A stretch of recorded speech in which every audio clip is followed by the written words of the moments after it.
In today's video, we're going to get to the bottom of this. Index funds versus stocks. Which one is better, index fund investing or stock picking? Which one produces better results? I'm going to save you the drama. I'm going to tell you right now. Generally speaking, when the stock market is going up, when you're in a bull market, an index fund will outperform stock picking. When the stock market is going down, when you have a bear market or a crash, stock picking or active management outperforms index funds. Now you have to know this piece. This is so important. The stock market goes up more than it goes down. So in the past 50 years, the stock market has gone up in 40 of those 50 years. The average duration of a bull market is 3 years. The average duration of a bear market is 10 months.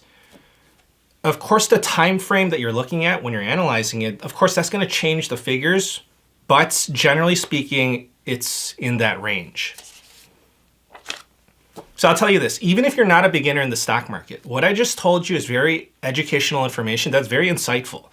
But even if you're equipped with that knowledge, does it answer the question, which one is better, index fund investing or stock picking?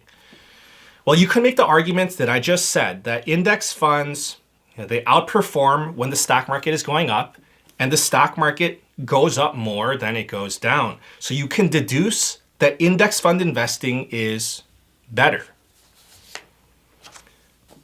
If that's what you're thinking, then in most situations and for most people, I would say that I agree with you and I would say that you're absolutely right. However, this is not one size fits all. People have different goals, people have different financial objectives. So does index fund investing generally outperform stock picking? And the answer is yes. Is index fund investing for everyone then? I would say no, and I'll tell you why. So at the very foundation of this, you have to understand the fundamental difference. What is the purpose of stock picking or active management? The purpose is to beat the market. So what is the purpose of index fund investing?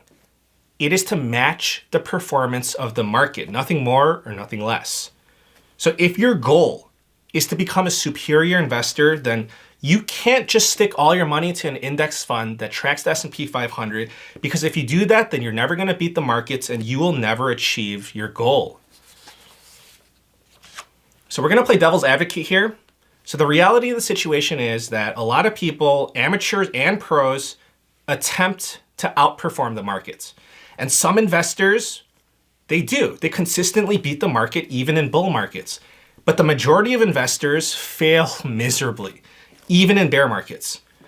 So people want to become the next Warren Buffett, and I don't blame them.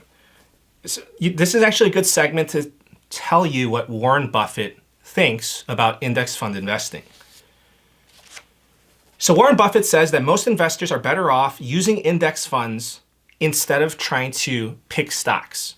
In 2007, Warren Buffett was so confident about this that he made a wager. Buffett bet a New York City money management firm that over the next 10 years, an S&P 500 index fund would do better than 5 hedge funds. So fees, expenses, and all that would be taken into consideration. So the wager went from 2008 to 2017. After the 10 years, the 5 funds had an average return of 36% over those 10 years. So that's about a 3.6% return annually. Buffett went with the Vanguard Index Fund tracking the S&P 500. It went up 125%. That's 12.5% a year. So after the conclusion of that wager, Buffett wrote a letter to his shareholders. He said that small and large investors should stick with low-cost index funds. Now, I want to pause here for a second. I know that we're already deep into this video, but I want to tell you this. I'm just trying to be helpful. If you do not have a solid understanding of index fund investing, like the pros and cons, please check out my video about index funds for beginners. It's going to do you a lot of good. And this video would make a lot more sense if you watch that video first. But moving on, I want to give you some hard facts. These are the stats. Over the past 50 years, the S&P 500 index has averaged an annual gain of 10.4%. So this assumes that dividends were reinvested. Over the past 30 years, It's averaged an annual gain of 9.7%.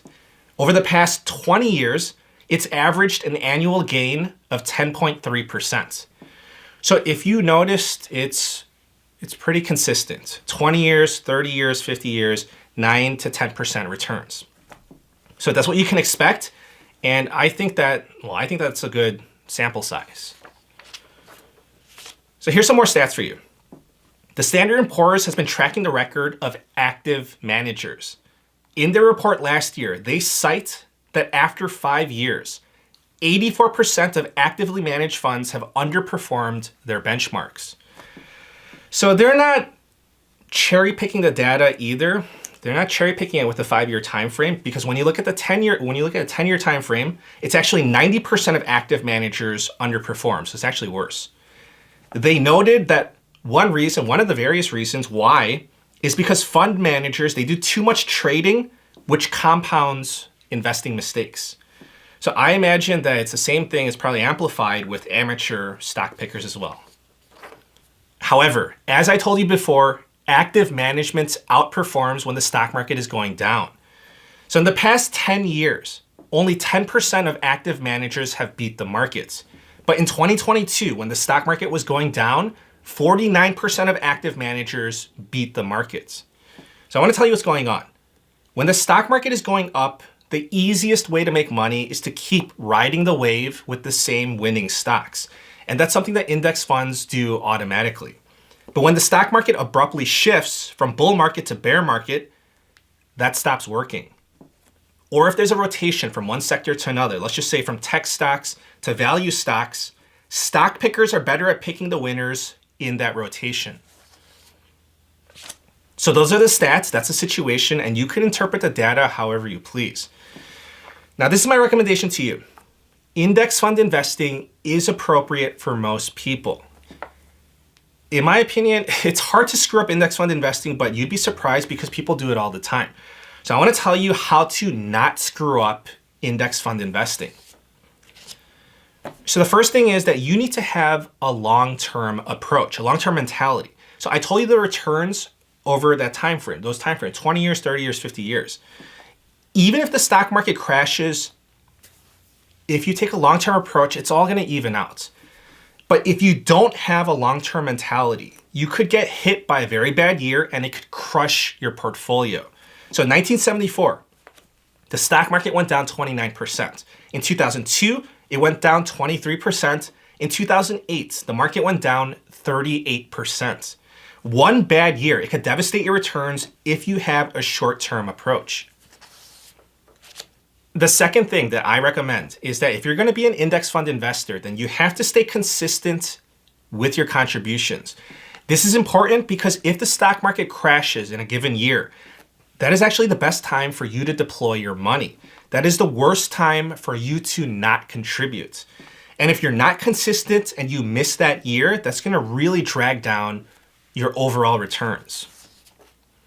Okay, so that is how you minimize your chances of screwing up index fund investing. I don't want that to happen to you. Now, the second thing I want to say is that, and this is just my opinion, when it comes to index fund investing, you don't have to make it an all or nothing approach. A lot of people use a strategy and it's called the core and satellite approach. So this is when you invest the bulk of your money in index funds, but you're still allocating some money to pick stocks that you think will be winners. So some people disagree with this and they say that you should invest 100% of your money in index funds because, it's better. But I see the core and satellite approach as a good and acceptable middle ground. Also, if you want to actively manage your own portfolio, like you want to pick stocks, I want to give you a recommendation. So I personally pick stocks because I enjoy doing the research. I like studying the trends. I mean, a lot of that is what I share on YouTube. And honestly, I would be doing this research anyways, even if I was not on YouTube.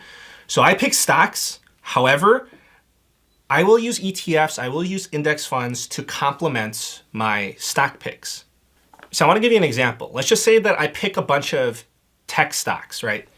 And I realize that, hey, my portfolio is really tech heavy. I need to add some real estate exposure to my portfolio. Then I can buy an index fund for REITs.